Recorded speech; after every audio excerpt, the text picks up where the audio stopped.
Assalamualaikum warahmatullahi wabarakatuh. Bismillahirrahmanirrahim. Alhamdulillahilladzi khalaqas samawati wal ard wa ja'alaz zulumati wan nur.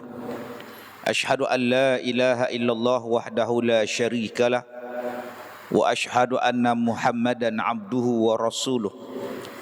Wa nusalli wa nusallim ala Rasulillah wa ala alihi wa ashabihi ajma'in. Terima kasih saudara pengurusi surau yang saya hormati, seluruh ahli-ahli jawatan kuasa surau, muslimin dan muslimat, mudah-mudahan dirahmati, diberkati oleh Allah Subhanahu wa taala. An Abi Hurairah anna Nabiy sallallahu alaihi wasallam qala: qalbu syekh syabun ala hubbi ithnataini tulil hayah wa kasratil mal. Hadis yang hasan lagi sahih. Diriwayatkan daripada Abi Hurairah radhiyallahu anhu bahwasanya Nabi sallallahu alaihi wasallam bersabda, hati syekh, qalbu syekh, hati orang tua. Qalbu ni makna hati, syekh orang tua. Cuma kita di sini syekh ni kira orang alim. Syekh kita di Malaysia ni kalau belah Kedah ni Tok Qadi. Tuan Qadi tu kita panggil Tuan Syekh. Tapi kalau sebut betul-betul syekh maknanya orang tua. Kita ni tak kira apa, tengok ustaz aja syekh. Padahal baru 24 ustaz tu. Syekh, ya, dia pun jawab. Orang tua, ya, dia jawab kata. Qalbu syekh, hati orang tua sekalipun, syabun, dia jadi muda. Hati yang tua ni dia jadi syab, jadi muda, jadi pemuda. Ala hubbis nataini, di dalam mencintai dua perkara. Tulil hayah, panjang umur, panjang hidup. Wa kasratil mal, dan banyaknya harta. Kata Nabi SAW, hati yang dah tua, orang yang dah tua, tapi dalam bab dua benda ni dia sentiasa muda. Apa dia? Panjang umur, kalau boleh tak mau mati. Muda doa rasa nak hidup lagi, rasa nak panjang umur. Nombor dua kata Nabi, dalam bab harta. Dalam bab harta ni tua pun perasan jadi muda. Duk nak lagi harta, nak lagi harta, nak lagi harta, padahal tua dah. Baik, hadis yang pertama. Hadis yang kedua, an Anas bin Malik anna Rasulullah sallallahu alaihi wasallam qala: yahramu banu Adam wa yashibbu minhu snatani, al-hirsu 'ala al-umur wal hirsu 'ala al-mal. Hadis yang hasan lagi sahih. Daripada Anas bin Malik bahwasanya Nabi sallallahu alaihi wasallam bersabda, tua anak Adam dan muda daripadanya, dua loba atas usianya dan loba atas hartanya. Hadis yang hampir sama maksudnya diriwayat daripada Anas bin Malik radhiyallahu an. Kata Nabi sallallahu alaihi wasallam, yahramu ibnu Adam wa yashibbu minhu snatani. Tak kira anak-anak Adam ni tua ke muda ke, dia mencintai dua benda ini. Pertama, al-hirsu 'alal umur, haloba di dalam umur. Kalau boleh nak panjang umur, tak mau mati sekarang. Yang kedua, wal hirsu 'alal mal, tok loba dan tamak di dalam harta, al-mal. Baik tuan-tuan yang saya hormati, dua hadis yang kita baca ini adalah hadis yang sahih, menceritakan kepada kita apa yang ada di dalam hati kita. Sama ada orang tua, sama ada orang muda, dua benda ni sangat mereka cita-citakan. Pertama, panjang umur. Yang kedua ialah banyaknya harta. Allahu Akbar. Kita ni tuan-tuan nak dapat 50,000 setahun pun susah. Ada hamba Allah tadi, dia kata dia meniaga durian 5 jam dapat 50,000. Wow. IOI lah, udang merah lah, lipan bara lah, semuanya ada. Bukan setakat musangking je. Segala benda dia meniaga 5 jam, 50,000 dia kata, senyum lebar. Kita bila tengok 50,000, besok nak berniaga durian. Besok pun kita nak berniaga durian. Kita duk tanya pula sahabat kita, hang kerja apa? Lah aku berhenti dah jadi cikgu. Hang buat apa? Aku driver Grab, Food Panda, hantar makanan. Dapat banyak ke? Tak banyak lah, seminggu 2,000. Seminggu 2,000, 4 minggu 8,000. Aku pun tak boleh pergi banyak tu, berhenti saja. Hari ni kita dengar kenyataan satu budak berminggu-minggu duduk naik atas motor, hantar barang, hantar makanan pada orang, jadi slip disc. Lah berjalan pun susah. Duk lama sangat atas motor. Lama sangat duk atas motor, sampai lari tulang dia, sampai sekarang tak boleh bergerak. Tuan-tuan yang saya muliakan, apa yang ada pada orang, itulah yang kita cita-citakan. Apa yang ada pada orang, itulah yang kita nak. Kita nak. Kita lawan. Tak boleh dengan cara yang halal, kita buat dengan cara yang tidak diredai oleh Allah. Orang beli kereta, kita pun nak beli kereta. Akhirnya kita beli kereta secara riba. Orang lain nak berniaga, kita pun nak berniaga. Orang lain ada modal, kita tak ada modal, kita pergi pinjam alung. 15,000 pinjam alung, 23 tahun tak habis lagi hutang dia. Bayangkan tuan-tuan, 15,000 hutang alung, dah 23 tahun tak habis lagi hutang. Duk bunga, tak habis-habis. Sampai anak tu sekolah, sampai anak tu habis sekolah dah tak habis. Hanya kerana nak modal berniaga 15,000 pinjam daripada alung. Ada orang tuan-tuan bila tengok orang lain rumah besar, cantik, langsir, mahal, dia pun nak juga. Akhirnya dia jual tanah di kampung hanya kerana nak buat perabot dalam rumah dia. Nak buat kabinet kitchen macam jiran dia buat. Dia sanggup jual tanah di kampung tu. 2 ekar jual dapat 30-40 ribu, mai buat. Hanya kerana nak buat langsir, buat kabinet. Makan aneh-aneh, habis kabinet tu. Tanah lebuh, kabinet pun habis hilang. Inilah dia tuan-tuan yang manusia duk cari dalam dunia. Yang akhirnya kadang-kadang menjadikan manusia tu hatinya keras, menjadikan hatinya mati. Ketahuilah kiranya wahai saudaraku, 2 perkara yang tersebut dalam hadis ini tiada siapa yang benci kepadanya, hinggalah orang tua pada umurnya sekalipun, iaitu panjang umur dan banyaknya harta. Tak ada siapa yang benci 2 benda ni. Kalau boleh nak hidup panjang tu yang pagi-pagi jogging, orang sembahyang subuh dia jogging, kena hambat dengan anjing, 2 hari tak jogging, masuk hari ketiga jogging balik, siap bawa kayu, bawa tongkat dia habuan nak hala anjing. Sanggup dia. Ada orang yang jaga makan, tak makan dia, yang nu tak makan, yang ni tak makan. Pasal apa? Takut sakit, nanti mati cepat.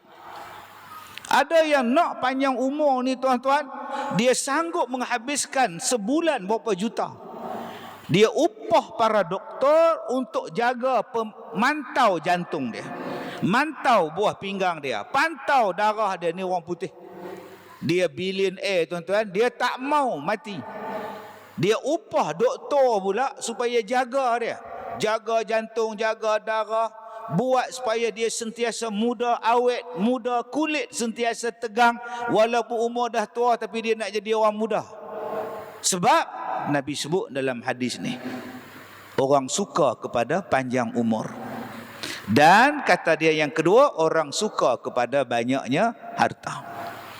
Soalannya, salahkah panjang umur? Tak. Salahkah banyak harta? Tak. Jika panjang umur itu dihabiskan untuk berbuat ibadat. Saya 3-4 hari lepas jumpa satu cikgu, umur 82, perempuan. Dia mengaji dengan saya 23 tahun dulu. Dah tak jumpa 23 tahun, 2-3 hari lepas jumpa. Orang beritahu saya, ustaz, cikgu tu ada ke? Dia duduk screen salam ke ustaz? Lah, ingat tak ada dah. Ada, tinggal dia seorang ustaz. Mak dia mati, pak dia mati, suami dia mati, tinggal dia. Dia dengan kucing dia. Saya pergi rumah dia. Ada bibi, ada kucing, ada dia. Anak-anak mana? Anak duduk di Canada. Anak duduk di mana? Anak duduk di Kuala Lumpur. Anak hebat-hebat semua. Dia kata, Ustaz tolong doa kat saya. Saya kata, pasal apa saya nak doa kat cikgu? Cikgu lah doa untuk saya. Cikgu sembahyang lagi lama dari saya. Cikgu sujud, letakkan dahi cikgu tu pada sejadah, lagi lama daripada saya letak.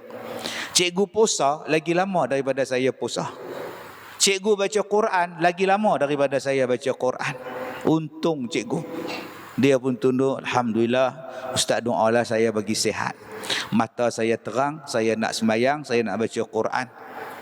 Sekarang cuma lutut saja Ustaz tak apa kuat. 82. Muda lagi, 82. Yang di sekolah saya pula, opah cik, lagi 2 tahun cukup 90. Lagi 2 tahun. Cita-cita dia apa? Nak menghabiskan menulis Al-Quran dengan tangan dia. Dia dah tulis dah berapa belas juzuk, berapa puluh juzuk, sikit lagi. Hari tu dia kena operate mata, Covid lah apa semua, tak sedar nak tulis Quran. Lah, duk tulis balik. Umur 88 tahun. Mata terang, tulisan terang, dia tulis Quran balik. Dan yang dia duk baca Quran sekarang ni, Quran yang dia tulis dengan tangan dia. Bayangkan tuan-tuan.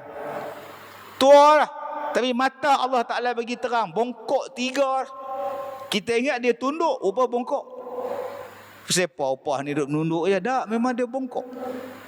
Tapi lamanya dia puasa, lamanya dia baca Quran, mengalahkan kita. Yang ni yang kita nak ni, panjang umur dalam ibadat. Bukan panjang umur dalam maksiat. Mengata ke orang sampai sekarang tak habis-habis. Mengumpat. Saya jumpa dia mengata, saya mengata jumpa dia. Kita ni dalam bab mengumpat, lagi bisik, lagi kuat mengumpat. Kalau cakap derah, dia tak apa nak mengumpat. Cakap derah ni panggil orang main singgah rumah. Oi, mai oh. Nak tu nampak tu. Mana ada ngumpat. Oi, leha, mai nampak. Tapi kalau ngumpat, hantar orang, tahu apa. Nampak tu. Lagi slow, lagi kuat ngumpat. Siap dengan gaya lagi. Ya, nampak tuan-tuan tu. Oi, kalau tua-tua mengumpat buat apa? Tua-tua berjahat dengan orang lagi. Sebab tu Nabi kata, di antara banyak orang berzina, di antara berzina yang paling dibenci oleh Allah, yang dilaknat oleh Nabi kita siapa? Orang tua yang berzina. Orang muda berzina tu betul haram, besar dosa apa semua, kita sudah ceritalah. Dia muda. Ni hak tua-tua ni. Tua dengan gaut. Tapi bab projek tak gaut. Ajak ke masjid, oh my gaut. Pi cari perempuan apa semua ni, derah begini. Dia kata, Ustaz, dia tak berzina Ustaz dengan pelacur Ustaz. Habis tu apa? Dia rogol anak dia, dia rogol cucu dia. Yang ni yang orang tua yang tak guna ni. Sepatutnya jadi pelindung pada cucu. Dia rogol cucu pula. 2. Kita nak tak jadi kaya, buruk kan jadi kaya, hodoh kan jadi kaya, tak. Abdul Rahman bin Auf kaya, Utsman ibnu Affan kaya, Abu Bakar As-Siddiq kaya, Khabbab kaya. Berapa banyak sahabat Nabi kaya? Nabi Sulaiman lagi, bapak segala kekayaan letak pada Nabi Sulaiman. Apa masalah? Tetapi jadilah orang kaya yang kayanya tidak disimpan di dalam hati. Hartanya tidak diletak di dalam hati. Di dalam hati itu ada apa? Di dalam hati hanya ada Allah. Tak jadi apa? Ambillah harta dunia ni tuan-tuan. Jadilah orang paling kaya dalam dunia pun tak apa. Tapi jangan simpan dalam hati. Yang salahnya bila kaya, harta, wang, awak letakkan dalam hati awak, Allah awak letak ke tepi. Yang letak dalam hati itu harta. Tak salah niaga sejam 10,000, 5 jam 50,000, lantak dia rezeki dia. Tapi janganlah simpan dalam hati. Jangan jadi kedekut. Set daripada minda dalam minda kita. Malam ni ada ceramah Ustaz Kazim. Apa yang perlu diset dalam jiwa kita, dalam otak kita, dalam hati kita? Pertama, ada orang set rasa ada bihun. Dia set dulu hak tu, rasa bihun malam ni. Paling-paling lekeh pun bihun. Okey daripada kosong. Ada yang set malam ni nasi ayam. Mai tengok bihun. Allah. Bihun lah. Nampak lah. Dia set. Ada yang set malam ni untuk apa? Saja mai. Kalau Ustaz Ghazal lebih lagi aku report. Ada juga jenis tu. Dia ada toleha. Dia nak report saya toleha. Set. Aku kalau agak mengantuk aku belah. Aku banyak kerja Ada orang yang keluar daripada rumah, wuduk pun tak ambil di rumah. Dia nak berderah air wuduk di surau. Salah ke? Tak salah. Tapi lagi afdal ambil siap-siap di rumah. Jalan mai surau, naik kereta mai surau, mai masjid, jalan kaki ke apa ke, besar pahala daripada hak ambil di belakang. Ada orang yang datang ke masjid tak bawa apa. Jangan kata duit, IC pun tak bawa. Handphone pun tak bawa. Din, aku telefon hang lama tak angkat, pergi mana? Allah, aku pergi surau, handphone tinggal di rumah. Ada tuan-tuan bawa handphone, bawa IC, duit tak bawa. Dia kata bukan nak beli beras, main nak sembahyang, duit apa? Bukannya nak beli burger, main nak dengar ceramah, duit apa? Dan ada orang yang set dalam minda dia, malam ni ada ceramah, malam ni ada kuliah, mesti dia letak tabung depan betul-betul pintu masuk surau. Sebab tahu lah, kalau ada ustaz mai mesti dia letak. Aku nak bawa siap-siap duit, selagi aku nak masuk dalam surau, aku nak bubuh siap-siap. Jadi tuan-tuan pilih, agak-agak tuan-tuan daripada nombor 1 ke nombor 8. Apa benda ustaz? 1 benda, 8 benda. Awak, saya langsung tak main. Elok sangatlah tuan-tuan. Cuba kita set dalam minda kita. Aku nak tolong surau. Aku ada duit, aku nak bantu surau. Aku ada duit, aku nak bantu jawatan kuasa surau bayar bil elektrik. Adakah kita bantu surau? Adakah kita bantu AJK? Tak. Kita bantu diri kita sendiri. Yang kita bagi pada surau ke apa ke untuk kita, supaya kita ada bahan, ada bekalan untuk dihadapkan oleh Allah bila dihadapkan kepada Allah Subhanahu wa taala. Tuan-tuan yang saya hormati, orang yang ambil dunia tapi tak simpan dalam hati, yang dia simpan dalam hati hanyalah Allah, maka dia dipanggil orang-orang yang zuhud. Ulang balik. Orang zuhud ialah orang yang ambil dunia tapi tak simpan dalam hati. Habis itu dalam hati dia ada apa? Dalam hati dia cuma ada Allah. Itulah nama dia zuhud. Kalau ada lagi benda lain dalam hati kita selain daripada Allah, maka belum kita mencapai tahap zahadah, tahap zuhud. Masya Allah tuan-tuan. Nak sampai tahap zuhud tu, yang datang ramai, bihun tak banyak. Saya kira dia ada 100. Hak mai 250. Hak duduk depan susah hati dah. Naya. Hak duduk belakang kata, apa selamat aku duduk belakang. Yang duduk tengah-tengah pula kata, lepas salam insya aku pergi ambil dulu. Yang paling tawaduk sekali imam. Takkan dia pun tak tahu. Tak mana faham, tak faham sudah. Tuan-tuan, kita dapat dah. Tengok-tengok ada satu orang tak dapat. Tak apalah Tuan Haji ambil lah. Berapa ramai yang zuhud macam itu. Nak tengok zuhud tak zuhud, tengok bulan Ramadan. Dia bersila pukul 7, masuk 7.30. Pukul sila 7 dah depan juadah. 7.28 hamba Allah musafir mana tak tahu baru mai. Duduk tercangak-cangak mana tempat kosong aku nak duduk. Masing-masing pekemah duduk bersila. Apa. Lagi dia mencelah tablah. Dah tahu 7.30 mai lah awal. Dia cakap bisik, bersila kangkang luah-luah. Kalaulah dia zuhud, dia kecil kan, dia duduk macam tahiyat awal, dia panggil musafir tu. Tuan, mai. Ada kosong lagi ni. Tu zuhud. Buah kurma tak? Masing-masing dah pegang dah. Ada 4 biji ya, 1 hidang 4 orang. Hak dia punya dia belah. Hang sebelah, ku sebelah. Zuhud. Allahumma laka sumtu ngap. Sanggup sebiji kurma tu bagi 2. Habis setengah hak dia makan, dia buat keluar dalam plastik dia punya pula. Lah, hak musafir tu ada spare siap-siap dah tuan. Dalam hati kata celaka betul ni. Maknanya belum zuhud lagi, dia balun celaka pula. Astaghfirullahalazim. Baik, kemudian maka seperti orang-orang muda, patutlah ia suka akan panjang umur kerana badannya yang cukup segar dan segak. Maka mencita-citalah ia akan berjumpa dengan beberapa nikmat umur. Maka takkan dapat berbagai-bagai kenikmatan dunia melainkan dengan panjangnya umur. Kita tak dapat nafikan juga yang muda-muda pun tak mau panjang umur. Ada tutup lampu race. Dua-dua motor, tiga motor tutup lampu race. Bertembung tuan-tuan, pecah kepala. Muak baru ni berlaku di mana? Allah. Bayangkan tuan-tuan, aksi bawa motor laju ni orang rakam. Waktu rakam tu dia masih hidup, dia masih hidup, puk mati tang situ. Saat kematian dia orang rakam, masya-Allah. Anak muda race motor macam tu kita tak heran. Yang kita heran orang tua.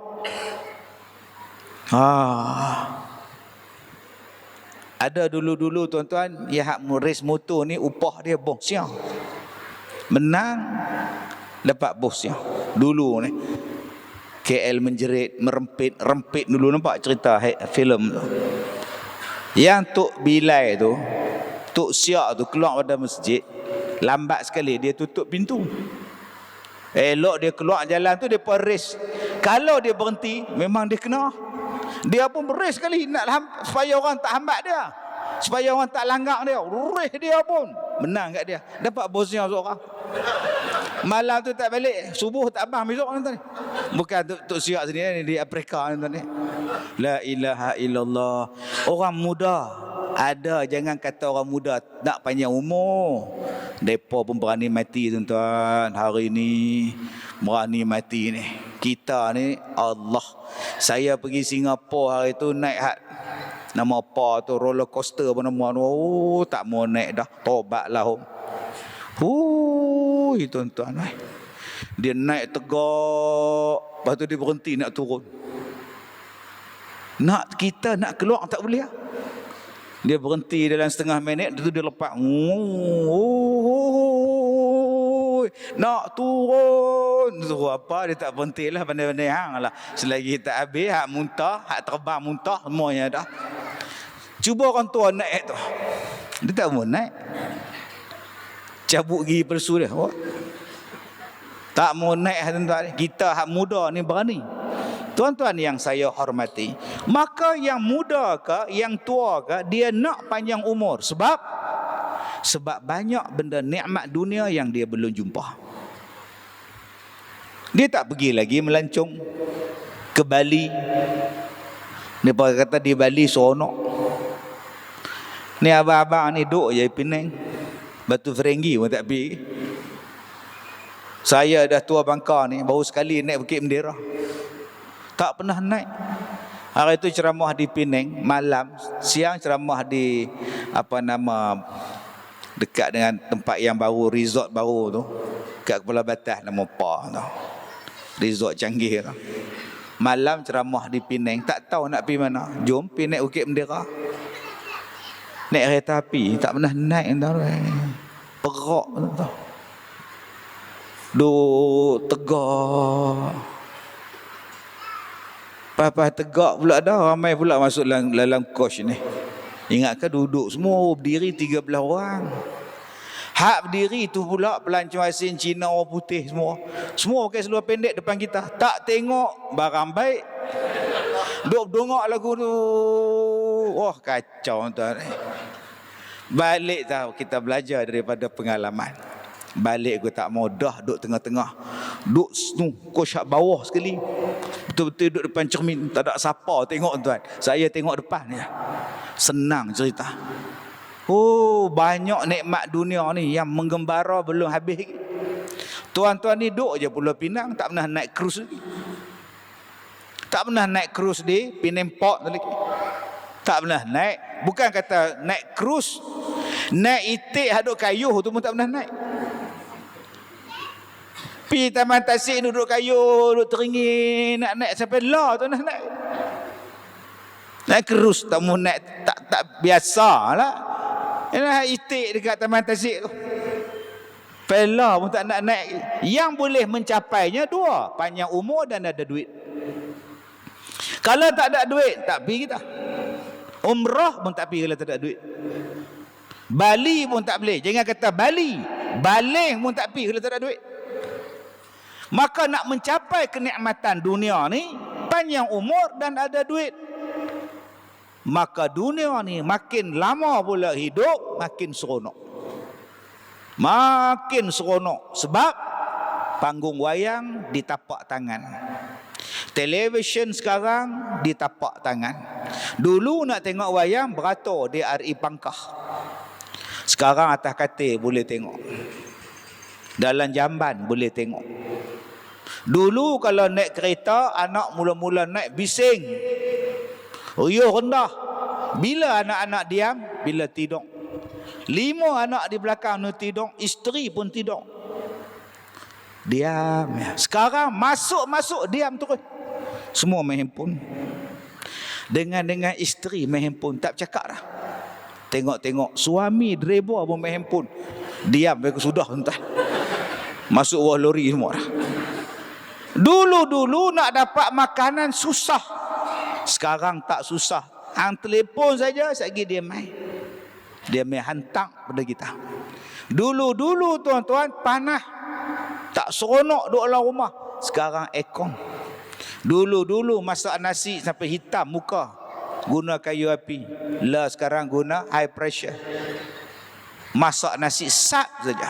Masak lauk sat saja. Dulu nak kena basuh kain, kena pergi sungai telaga. Bertenggek tepi sungai basuh kain.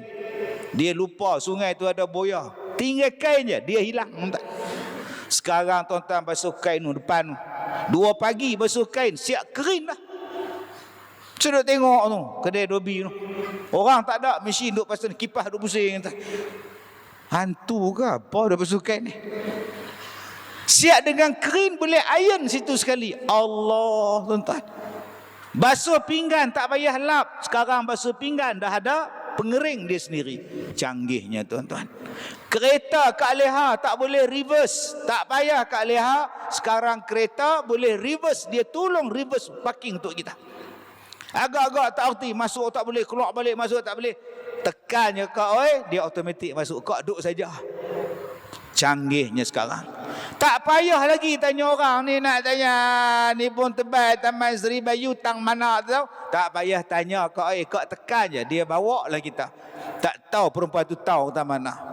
50 meter kiri, 10 meter kanan. Anda telah sampai tang mana tuan-tuan?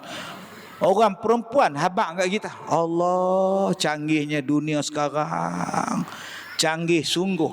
Maka dengan sebab seronoknya dunia sekarang ni tuan-tuan, maka bercita-citalah dia nak kepada panjang umur dan banyaknya harta.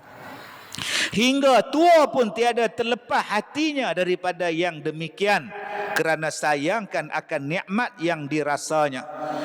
Maka jikalau tiada padanya nikmat mencita-citakan panjang umur dan cukup sihat, supaya dia boleh membanyakkan nikmat hartanya, maka bila dah sampai nikmat yang begitu, yang tua pun berminat pada 2 benda tadi. Yang tua pun berminat pada benda ni. Sebab tu tuan-tuan tak payah heran, tua-tua pun nak pegang jawatan ni. Tu pasal seronok dengan nikmat dunia. Kita kata sudahlah, tua-tua rehatlah. Tu kata kita, cuba kita dapat jawatan. Kita pun nak lagi. Kita ni cakap macam tu sebab kita tak ada jawatan. Cuba kita dapat jawatan.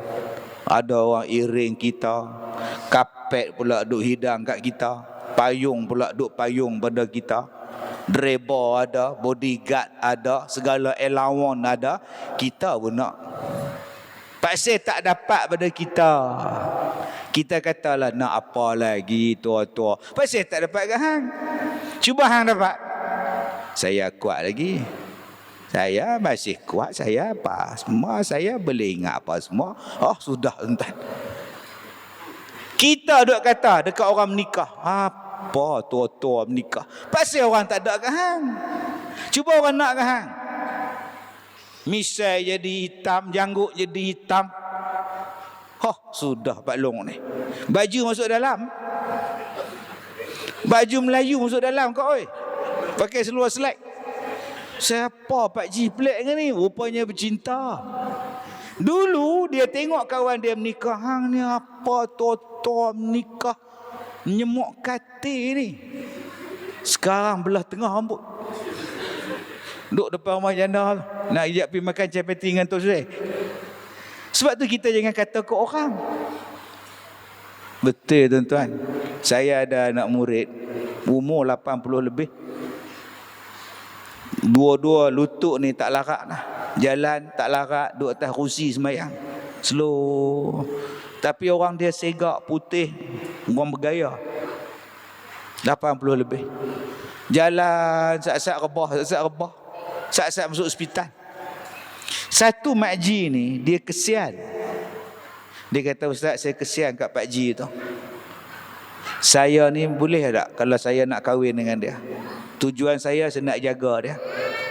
Baik, nanti saya pergi tanya. Saya tanya Pak Ji tu. Pak Ji, kalau ada orang nak jaga Pak Ji, nak kahwin dengan Pak Ji, jaga Pak Ji nak tak? Kalau dia nak, apa salahnya? Jalan. Sebulan tuan-tuan, tongkat tak ada. Sungguh tegak buat kereta. Lah. Jadi abah-abah hak mana tak larat ni, banyak pergi singgah belakang. Kalau tak ada, main sekolah saya stok banyak. 78, 80. Penyakit macam-macam, kecil manis, kecil tawak, semua yang ada. Kita, pasal kita tak dapat, kita kata tak elok. Bila tak dapat, kita rasa tak seronok. Tapi bila dah dapat, berapa ramai yang jadi sombong. Bila dah jadi macam tu, jadi belagak, jadi riak, jadi ujub, jadi sum'ah. Yang ni dia ni. Hati rosak tadi. Sebab dia tak zuhud pada Tuhan. Salahkah menikah? Tak salah, nikah pi. Jangan tuan-tuan duk mengutuk orang menikah tua-tua. Apa tua-tua menikah? Gatai ni. Cakap suara besar. Ya dengki siapa? Taklah, tengoklah. Sibuk orang nak menikah, aku suka. Apa masalah dia? Dia nak menikah tu supaya menguatkan dia buat ibadat. Silakan. Yang salahnya menikah kerana nafsu. Hari ni saya baca khutbah tuan-tuan, tajuk bab cerai. Dia bagi statistik bercerai. Yang kahwin setahun 13,000, 23% daripada dia bercerai. Yang kahwin setahun 13,000, yang bercerai 3,000 lebih kurang. Banyak tuan-tuan. Duit catering pun tak habis. Lah, bayar fotografer pun tak habis. Fotografer lambat pula nak buat album tu. Pas akad nikah pergi tepi sungai ambil gambar. Fotografer tidur duduk atas pokok punya seksa nak ambil gambar ni. Duit yang tu pun tak habis bayar lagi bercerai. Berkahwin kerana nafsu, bukan kerana Allah. Kau bukan zuhud.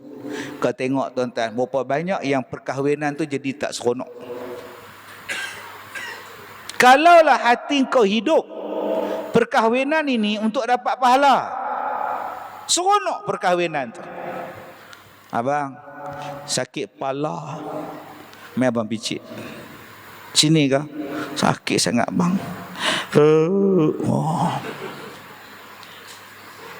Ni dak. Kalau dia tak anggap itu pahala, bang sakit kepala, lambat makan lah tu, angin naik kepala. Tak payah abang lah. Hang buatlah mana patut. Sakit kepala ngorok tapak kaki. Cari point dia. Ni point dia. Hamba tekan sikit tak? Ni dah. Buat dengan penuh kasih sayang. Itulah lain kali lambat makan. Nampak. Kan seronok, dapat pahala. Ni dak cerita pada dia yang kita sakit ni menambahkan sakit kita.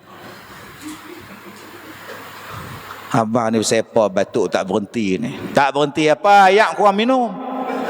Air duk tibai. Malah aku cerita apa.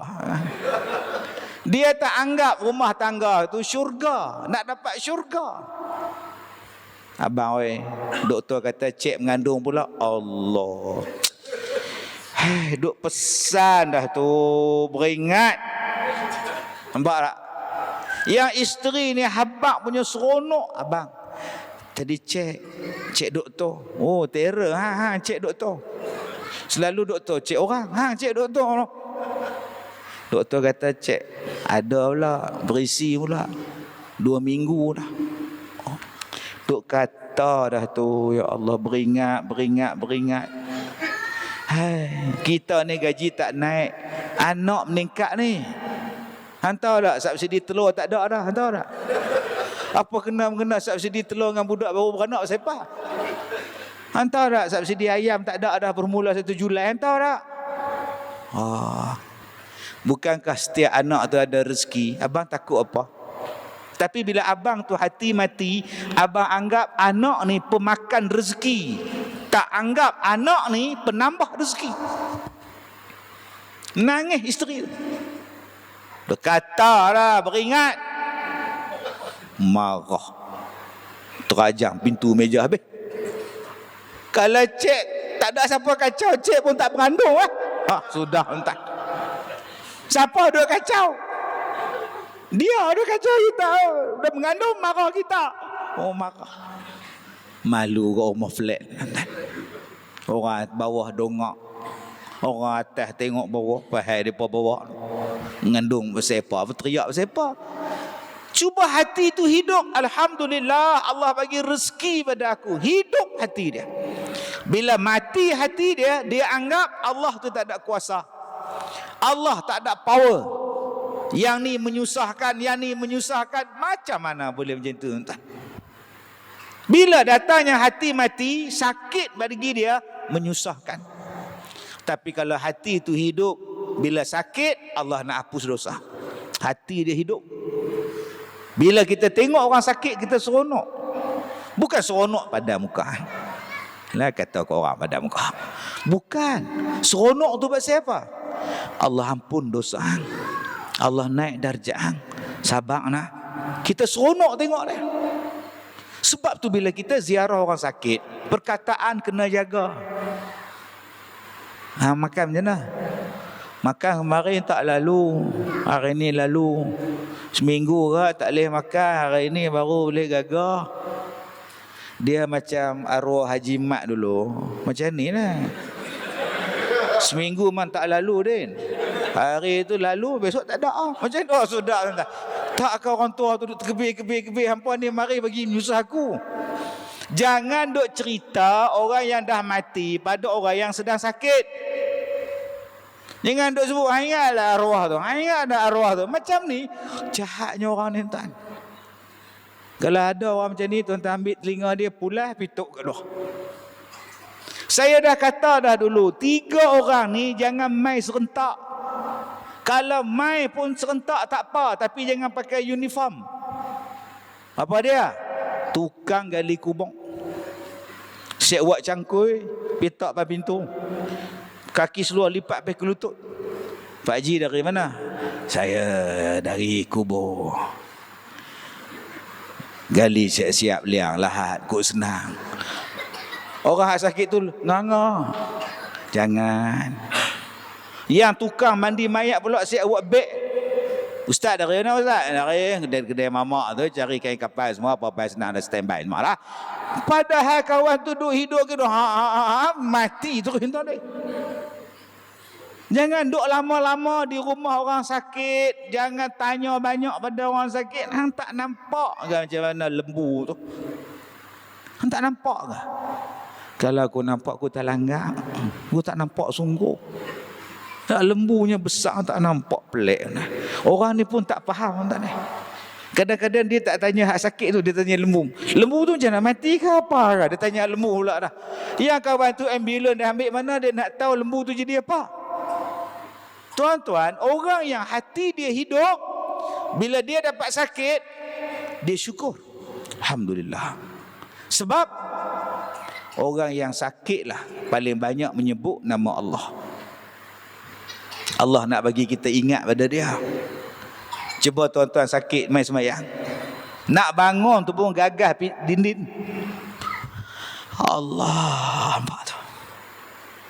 Tu. Nak duduk pun Allah. Allah. Nak baring Allah. Allah. Tu nak baring. Isteri ni sampai komplain. Abang ni waktu sihat tak pernah sebut Allah. Kamu sakit ni Allah, banyak sungguh sebut no. Lagi panjang Allah, lagi panjang tu. Isteri duk beletir kat dia. Sebab tu tuan-tuan, hidupkan hati. Macam mana ustaz kita nak hidupkan hati? Sonok tengok adik kita. Buat main ais dengan panas-panas ni, depa minum teh ais pula terasa macam. Tu dua orang depa kan sedap saya kata kat depa. Kita tengah hangat ni tuan-tuan, depa pula buat mari ayak ais sejuk bedi tu, bila dia tarik naik di atas bola mulut, turun tekak tu terasa. Saya kira ramai bangkit pemilih jari pula tuan. Orang yang hati dia hidup, dia kena ingat bahawa aku ni berasal daripada tanah. Tuan-tuan faham tak? Kita ni daripada tanah. Khalaqahu min turab, Adam tu daripada tanah. Tanah tu boleh tak dihidupkan? Boleh. Tanah tadi yang kering kontang boleh disuburkan, boleh dihidupkan, malah boleh menjadi benda yang sangat bermanfaat berasal daripada tanah. Cuba tuan-tuan jadi tanah yang baik. Daripada tanah yang subur jadi kebun, memberi makan pada orang. Daripada tanah yang subur boleh menghasilkan pertanian yang banyak, boleh menghidup, boleh jadi subur, boleh jadi redup, boleh jadi nyaman udara. Itulah kita, nama dia tanah. Tapi kalau tanah tu dah mati, apa dia boleh buat? Cuba tengok tapak-tapak kilang yang ditinggalkan, kawasan industri yang ditinggalkan. Dulu dia adalah tapak tanaman padi, sawah bendang. Orang boleh bercucuk, bertanam, dapat padi, dapat beras, boleh makan. Tukar status jadi tanah industri.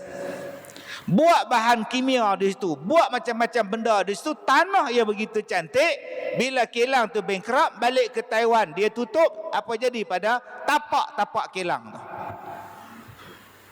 Nak tanam tak boleh dah, nak dimaju kamu tak boleh dah, duk tu biar. Sebab tu sayang tuan-tuan, orang-orang besar kena sayang dengan tanah. Jangan sewenang-wenang tukar status. Kalau tanah tu status dia pertanian, kekalkan dia pertanian. Hari ini tanah bendang jadi rumah, tanah bendang jadi stesen minyak, tanah bendang jadi rumah perumahan, projek perumahan. Akhirnya makanan tak ada. Sedangkan tu adalah tanah untuk menghidupkan orang. Cubalah tuan-tuan jadi hati-hati yang menghidupkan orang lain. Cari jalan. Macam mana hati yang nak menghidupkan orang lain? Maka orang yang berfikir hati menghidupkan orang lain, dia jadi macam tu. Mana dia tadi tu? Hak duk bunyi tu. Jadual waktu semayang. Tahun 60-an ada? Tak ada. Tahun 70-an ada menatang tu? Tak ada. Mai tahun 80, tahun 90-an baru ada. Innas salata kanat alal mu'minina kitaban mawquta. Tu, hak dia tulis tu. Sesungguhnya solat itu telah difardukan, telah ditentukan waktu untuk ditunaikan. Siapa dia yang kepala otak dia buat macam tu?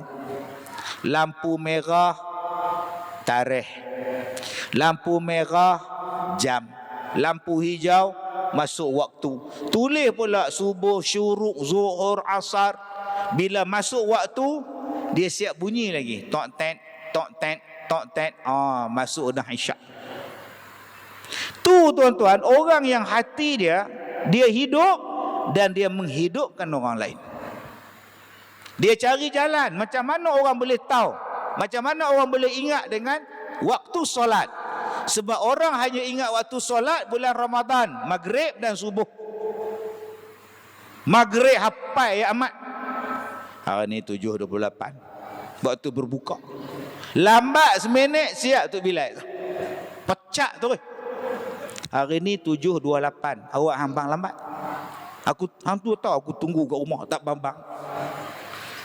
Dah mikrofon rosak, bateri habis. Tak takkan. Tuan-tuan marah sungguh. Satu lagi waktu yang dia tahu subuh. Ni lagi 5 minit habis. Dia ingat. Lain tak ingat. Sekarang cuba tanya dia, maghrib kau apa? Kau apa tahu. Dia lupa dah sebab bukan Ramadan.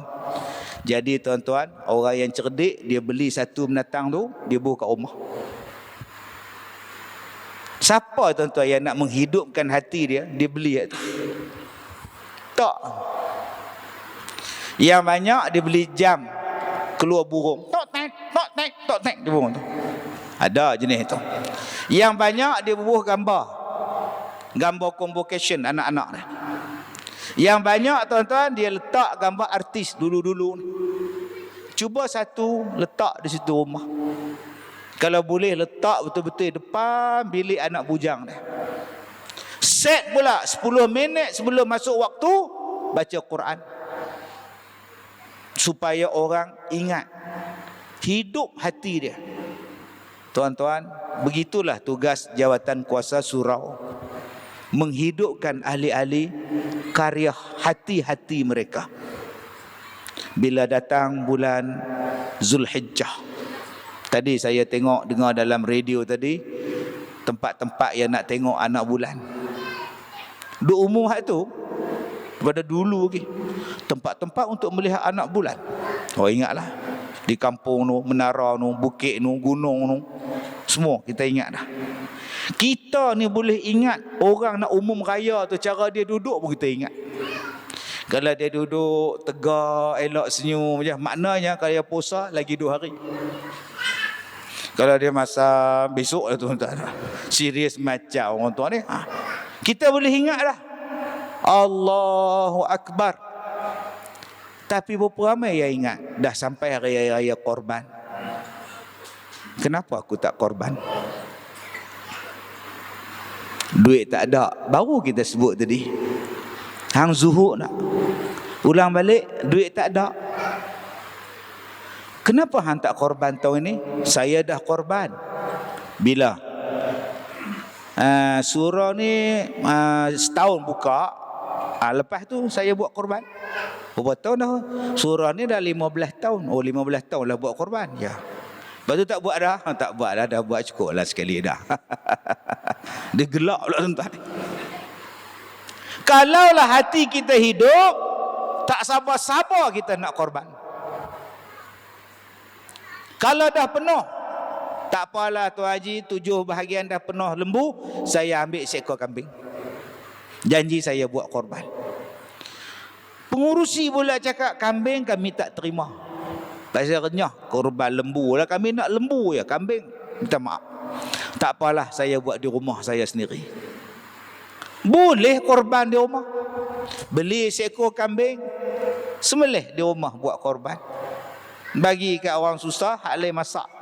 Buat masak kurma kambing. Pun masalah. Panggil menantu balik, panggil anak balik, ayah buat korban kambing di rumah. Balik. Anak balik 4 orang, menantu 5. Pasal 5 Ustaz, seorang menikah 2, buat lebih tu. Boleh.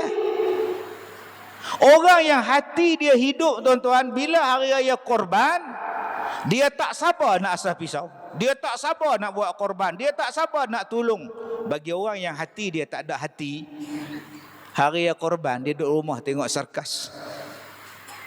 Orang disuruh sembelih, orang suruh potong tulang, orang disuruh timbang, orang disuruh gotong royong, dia buat bodoh. Abang tak tolong ke orang surau? Depa mau ada lah. Abang pergi buat apa? Menyemak. Nampak? Petang dia tanya isteri dia. Orang surau tak hantar daging. Ni bukan orang sini, ni di Afrika ni. Kita yang tak berusaha untuk menghidupkan hati kita. Bila kita tak campur, kita kata orang surau tu geng depa aja, orang surau tu belah depa aja, orang surau tu utamakan depa aja. Saya ni siapa nampak Ustaz? Tak apalah, saya raya korban, saya pergi Bukit Merah Ustaz, bawa anak-anak berjalan Lake Town. Cubalah buang perasaan orang surau tu orang surau. Cuba buang perasaan itu. Yang pergi ialah aku pergi kerana Allah. Aku nak merasai keseronokan berkorban. Melihat darah binatang korban tumpah tu pun ada ganjaran dia. Belum lagi hang tukang sembelih, belum lagi hang tukang lapar, belum lagi hang makan daging korban tu pun pahala orang. Semua benda yang berkaitan dengan korban ada pahala untuk kita. Tak mampu nak buat korban, sedekah. Ni tuan-tuan ni, tak mampu nak buat korban, sedekah bagi makan orang. Jadi saya lancarkan kutipan malam ni. Kut duit yang tuan-tuan sedekah pada malam ni, jatan kuasa boleh gunakan kenduri korban nanti. Masak bagi orang makan. Ini yang saya katakan tadi. Tugas jatan kuasa surau, macam mana nak membantu mereka hidupkan hati orang. Kita tak mampu bagi hidayah, tapi kita usaha. Jangan jadi orang yang memilih. Kalau kita nak hati orang lain hidup, kita kena hidupkan hati kita dulu. Contoh dia apa? Korban. Saya buat korban 28 ekor. 30 ekor sekolah saya. Kemudian bila kami tua, saya pun tua, hak buat korban tu pula hak tukang potong tulang baru mati 4 hari lepas. Dia tukang mesin tulang, meninggal dah. Daripada 30 ekor, tahun ini insya-Allah 15 ekor. Waktu Covid 2 ekor, lagi tak buat. Tahun ni kita start balik 15 ekor. Tu pun orang nak minta tak mau dah, kami tak larat. Tua-tua dah. Saya masih ingat tuan-tuan, bila saya buat korban, saya hantar ke rumah orang yang tak pernah datang. Ambil sekilo bagi dekat orang. Saya sendiri hantar naik van Haji Wan, van rusak. Pintu van terbuka, saya duduk atas seat van tu. Sampai rumah orang, Assalamualaikum. Waalaikumsalam. Daging korban bang. Oh, saya pun dapat ya. InsyaAllah dapat. Terima kasih. Singgah lagi. Assalamualaikum kak. Assalam. Apa hal ni? Nak bagi daging korban. Ya Allah, saya tak pernah merasa daging korban semua hidup. Hari ni dapat. Menangis makcik tu. Nak merasa apa hak tapi masjid. Yang hak ketiga saya pi tuan-tuan. Assalamualaikum. Ni kami dari Al-Barakah. Oh, Al-Barakah Ustaz Kazim kak? Ya. Saya nak bagi daging korban kak. Okay, salam ya kat Ustaz Kazim. InsyaAllah. Padahal saya lah depan tu. Saya akan menjawab apa yang orang tanya. Saya naik motor pergi Maidin. Rumah saya tu dekat dengan Maidin. Sebab tu kalau saya ceramah sebut Maidin. Sebab saya tiap-tiap hari duduk lalu depan Maidin. Bila saya nak kona, kereta tahan. Assalamualaikum. Salam. Rumah Ustaz Kazim di mana? Tu. Okey, masih. Sama. Saya pun pergi Medan. Balik dari Medan, kereta tu tunggu depan rumah. Saya buka pintu pagar. Bukan yang tadi ke saya tanya? Dia lah. Lah, ustaz ke ni? Saya lah. Lah, kenapa tak kata ustaz? Abang tanya mana rumah? Saya tanya lah rumah. Abang tak kata ni ustaz ke? Kalau abang kata ustaz, saya anggur. Tuan-tuan, kita tak mau dah budaya boikot memboikot. Tak datang surau, tak ada korban. Tak datang surau, tak dapat daging korban. Minta maaf. Nak dapat, datang. Itu sudah ketinggalan zaman. Tu rumah tu jangan bagi tu. Tu sejak surau buka tak pernah mai.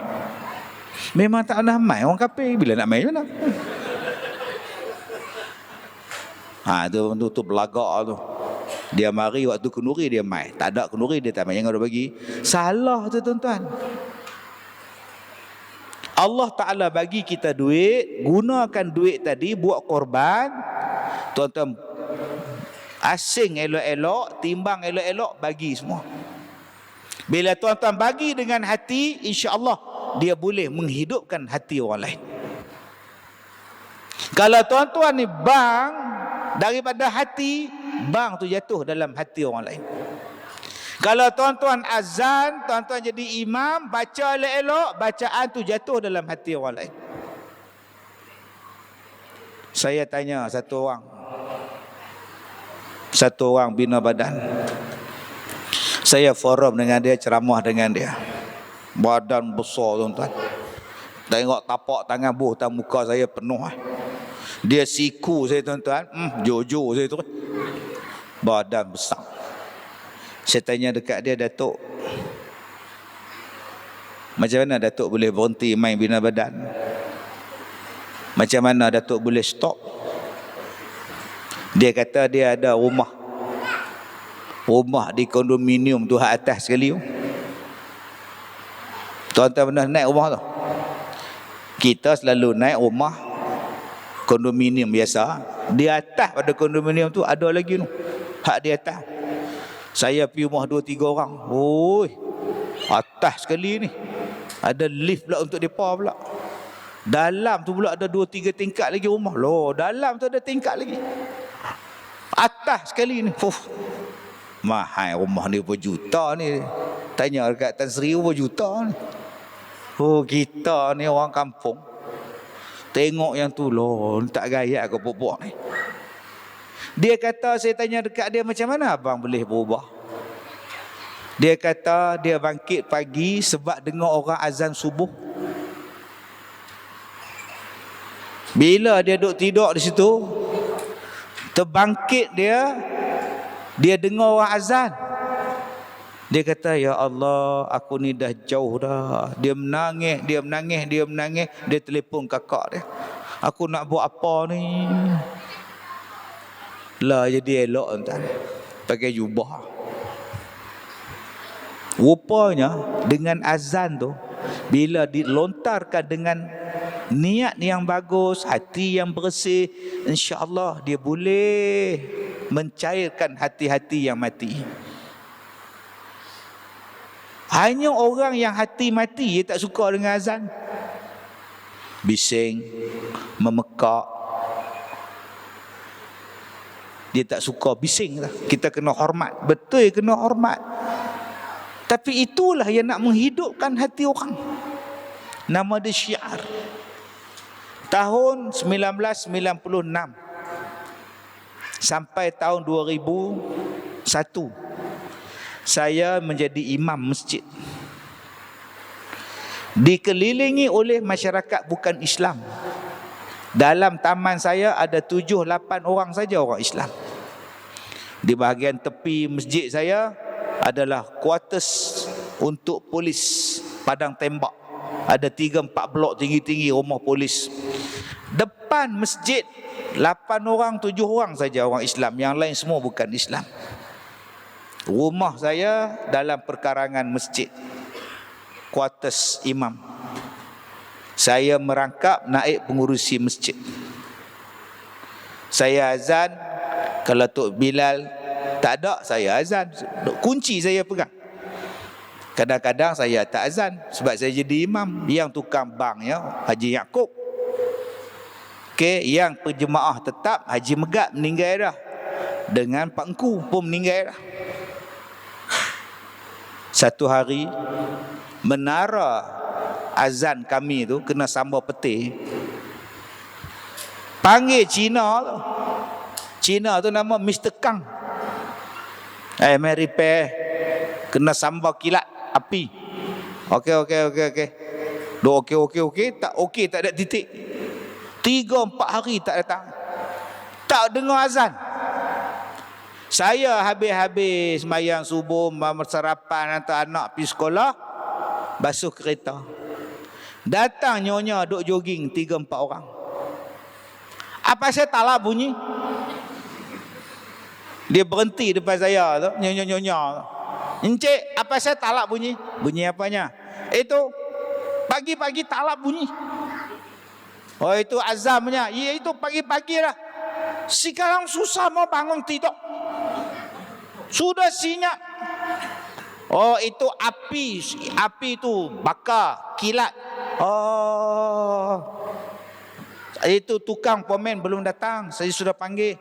Panggil cepatlah, kita mau bangun. Oh, sudah tuan-tuan. Yang Cina pula suruh bang. Pasal mereka nak bangkit. Mereka nak jogging, mereka nak pergi pasar borong, mereka nak pergi kerja. Mai awak kita pula, jagalah hati mereka. Hai, tuan-tuan. Dia tak tahu macam mana nak menghidupkan hati manusia ni. Dia tak tahu apa cara dia. Kadang-kadang nak menghidupkan hati manusia ni dengan wang.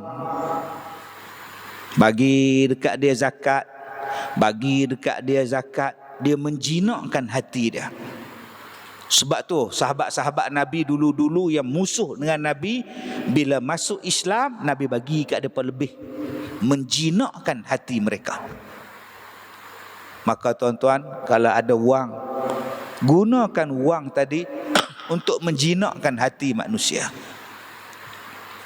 Tuan-tuan kena jadi kaya. Bila tuan-tuan kaya, tuan-tuan boleh buat bisnes. Dan tuan-tuan boleh panggil orang-orang ni kerja dengan tuan-tuan. Kalau kita jadi miskin, kita nak tolong apa? Nun, di luar sana nu, tuan-tuan tahu tak berapa ramai pondan-pondan yang nak berubah. Tuan-tuan ingat depa suka jadi pondan. Yang bukan fitrah naluri depa. Nak kena layan macam-macam bangsa. Saya jumpa pondan-pondan ni. Depa pun tak suka tuan-tuan nak layan Nepal, Bangla. Tapi nak cari duit. Mai di sekolah saya ramai. Ada yang pakai jubah, ada yang pakai baju Melayu, ada yang dah pencen. Ada yang belum berubah. Mai duk. Saya panggil seorang-seorang naik bagi bantuan. Saya nak salam, saya takut. Ni lelaki perempuan ni. Macam perempuan. Dia belum berubah. Rambut panjang, jalan naik atas pentas. No, salam tak salam, salam tak salam ni. Hak tua-tua tak apa dah. Hak tua-tua ni memang berubah sungguh lah. Cuma berjalan tu lembut sikit, tapi berubah lah. Saya buat dialog dengan dia orang. Ada yang mereka yang dah berubah, balik ke lorong balik. Ada yang dah insaf, kembali ke lorong. Kembali ke rumah-rumah kedai, lorong-lorong gelap. Saya tanya sebab, duit tak ada. Bila kami kerja, kami kena raba di tempat kerja. Jadi laki-laki tapi lembut tu masih ada. Mai kerja, orang duk raba punggung mereka. Orang tak hormat mereka. Ada satu abang tu menangis. Saya kalau dia orang kena raba kat tempat kelang ke apa, saya tak kisah Ustaz. Saya kena raba di masjid. Astaghfirullahalazim. Ganahnya abang oi. Hak masjid ni pun satu hal. Dia pergi masjid pakai jubah, baguslah. Tapi dia terlupa hak dada dia masih ada. Orang duk kat takbir duk tengok Allah Akbar, nampak tuan ni. Masuk jamban kena. Jadi saya kata abang ni kali pergi masjid pakai jubah, pakai kepiah, ambil kain pelekat, ridak ke selendang ke, tak ditengkuk jatuh dua-dua belah. Abang tutup. Jadi orang tak nampak lah. Begitulah tuan-tuan. Kalau ada pok-pok tu main surau kita, jangan duduk tengok. Kalaulah abang-abang orang kaya buka kelang kat depa, panggil depa main kerja. Itulah dia manusia terbaik, menghidupkan hati orang. Kita kan tanah, unsur tanah. Jangan asyik duk kata. Kita tak bagi peluang untuk mereka berubah. Sayang tuan-tuan, bila orang Melayu kata ini dunia ni, harta ni dunia. Cuba gunakan dunia menghidupkan hati orang yang keras. Dunia yang kita ada, wang kita ada, harta kita ada, tarik mereka, bagaimana mereka untuk berubah. Kerana hati manusia ni tuan-tuan, asalnya baik belaka dia. Tapi kerana kekangan hidup dan sebagainya, jadilah macam-macam benda yang menyusahkan, yang menjadikan keras hati dia.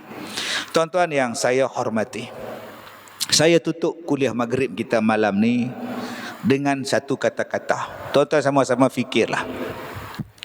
Jangan kita menunggu masa untuk berubah, tetapi berubahlah selagi mana ada masa. Jangan kita menunggu waktu untuk berubah, sebaliknya berubahlah selagi mana ada waktu. Jangan nak tunggu lepas pencen baru aku nak berubah. Berubahlah sekarang. Sebab ada orang yang berkata saya akan berubah satu hari nanti. Jangan.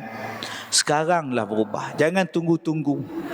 Gunakan saat yang ada untuk jadi orang yang menghidupkan hati dia dan menghidupkan hati orang lain. Kadang-kadang hati orang lain ni tuan-tuan boleh jadi lembut dengan kata-kata yang baik. Sebab itu ada orang yang berceramah lembut hati dia, bercakap pun lembut. Kita dengar ni pun Allah, ustaz ni lah tawaduknya. Kita dengar ni sampai dagu sampai ke sejadah. Ada. Saya tak boleh dengar ustaz tu, tak boleh, dia memang lembut sungguh. Berubah orang. Ada orang yang berubah sebab ustaz tu pandai touching. Dia klik mata pula, semua pakat duk sebek, semua duk teriak semua ni. Ada ustaz tuan-tuan, dia nak mengubah hati orang, dia kena derah. Derah tuan-tuan. Bila dia bercakap tu bertempik, kipas angin tu nombor 4, bila dia bercakap jadi nombor 5, lagi laju tuan-tuan. Sebab ada orang yang kena macam tu. Ada yang jenis keras tuan-tuan, kita pun katok bagi keras lagi. Tapi ada orang yang lembut-lembut je, maka cakap pun lembut-lembut, dia berubah. Itulah dipanggil hikmah. Dalam bahasa moden tuan-tuan dipanggil smart, bijak. Macam mana kita nak membuat sesuatu supaya terbuka pintu hati, Allah bukakan pintu hati dia, tuan-tuan kena bijak, smart. Ada orang yang kena beleter pada anak dia. Tapi bukan semua anak kena beleter. Tambah kalau anak dara, anak teruna, jangan beleter. Nak jadi apa? Hang ni duk makan saja, tidak makan. Hang tengok anak tu dapat 9A, hak nu 11A. Hang dapat apa? 9G. Orang 5G tau, hang 9. Astaghfirullahalazim. Sedang-sedang dia gantung. Sedang-sedang dia lari pada rumah. Untuk anak dewasa bukan beleter. Untuk anak dewasa, anak remaja, main duduk sebelah, menyimbang dengan dia, jadi kawan dengan dia, cakap dengan slow talk. Cakap dengan suara yang bass. Tak apalah. Buat macam mana, kamu tak dapat 9A pun kamu anak ayah. Ada banyak lagi peluang untuk berjaya. Jadikan kegagalan SPM ni batu loncatan untuk berjaya dalam bidang lain. Kan senang. Ini budak tu duk makan nasi, kita duk beleter di depan. Tahu? Tuition hantar, semua hantar. Nak apa pun bagi. A pun tak ada. Bodoh lah. Mak duk beleter. Yang budak duk makan nasi, menitik air mata ni, jatuhlah nasi jadi kuah. Sabar saklo. Gagal SPM bukan gagal segala-galanya. Berjaya SPM belum tentu berjaya yang lain. Kejayaan sangat luas. Jangan hanya nampak pada satu jalan. Hidupkan hati. Hidupkan hati. Awak nak dapat apa dalam dunia ni? Saya ni tuan-tuan ni riak sikit. Waktu saya sekolah SPM, saya ni best student. Riak. Na'udzubillah, astagfirullahalazim. Pelajar terbaik sekolah. Ada kawan saya tak lepas SPM. Waktu periksa, dia paling awal keluar dewan periksa. Siap babai kat kami. Saya tengok dia ni memang confirm tak lulus. Betul kan? Bila saya belajar, sambung belajar, saya balik kampung Felda saya, naik bas. Lompat sampai Felda. Saya tengok kawan saya tu, dia parking BMW kat masjid. Yang saya ni naik bas loncat. Dia pula naik BMW. Besar 7 series. Hang kerja apa? Aku macam ni lah, bisnes sikit lah. Bisnes sikit. Padahal SPM tak erti apa. Tuan-tuan, saya lepak dengan dia. Hang bisnes apa? Apa import export sikit lah. Oh, lepas habis SPM hang belajar di mana? Aku tak belajar, aku pergi Kuala Lumpur jadi driver. Driver Datuk. Oh, betul? Aku menikah dengan anak dia. Oh, betul? Datuk tu mati. Betul? Aku dah buat sekarang dengan anak. Jadi abang-abang yang mana SPM fail, cari Datuk. Ngorak anak dia. 7 seri pun dapat tuan. Jadi begitulah kalau Allah nak bagi rezeki, kita tahu apa? Faham elok tuan. Sebab tu dunia ni kalau hang bangkit pagi, ada ayak segelas, ada roti sekeping, hang dah dapat dunia lah. Hang dah boleh hidup dah hari itu. Jadi apa susahnya hidup kita ni? Jangan kita ni ada rasa tak cukup. Itulah mati. Nak sedekah tak cukup, nak buat korban tak cukup, nak bagi anak tak cukup, nak tolong isteri tak cukup, nak bagi kat mak pak tak cukup. Itu tandanya hati mati. Hidupkan hati hang. Allah Maha Kaya, dia akan bagi, dia akan luahkan rezeki kita. Dengan syarat kita bertakwa kepada Allah. Terima kasih kepada Jabatan Kuasa Surau. InsyaAllah kita jumpa lagi. Saya dah ceramah di Malaysia ni 33 tahun. Inilah kali pertama saya main surau tuan-tuan. Jadi kalau nak jemput lagi 33 tahun daripada sekarang insya-Allah. Kita jumpa ikut pusingan itulah. Okey, terima kasih. Saya minta maaf jika terkasar bahasa. Wabillahi taufik wal hidayah. Assalamualaikum warahmatullahi wabarakatuh.